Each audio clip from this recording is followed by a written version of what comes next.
Πάμε όλοι πίσω, όλοι πίσω, όλοι πίσω. Πολύ ωραία. Stop.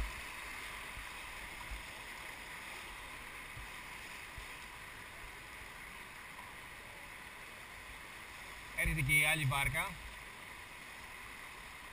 Ποια μου ζήτησε φωτογραφία? Παναγιώτα. Έλα Γιάννα και εσύ μέσα.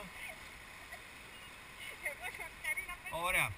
Τώρα εδώ πέρα, σε αυτό το σημείο εκεί πέρα που κάθεται ο Θωμάς, πάνω στο βράχο, έχουμε ένα δύσκολο περασματάκι.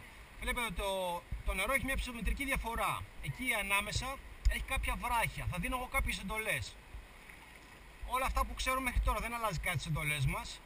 Απλά υπάρχει πιθανότητα αυτές οι εντολές να αλλάζουν γρήγορα, γιατί μπορεί να μου αλλάξει και εμένα κάποιο βραχάκι την πορεία της βάρκας. Δυνατά τα πόδια στις δέστρες και ακολουθούμε, κάνουμε την... Πάμε μπροστά! Stop! Πάμε πίσω! Πίσω, πίσω, πίσω! Ωραία, δυνατά!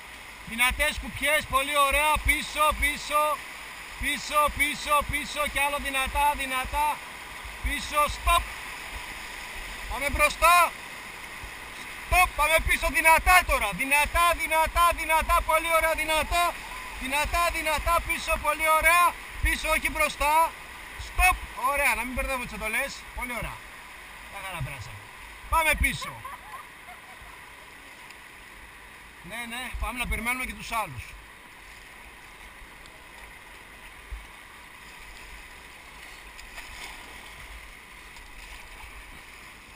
Πίσω.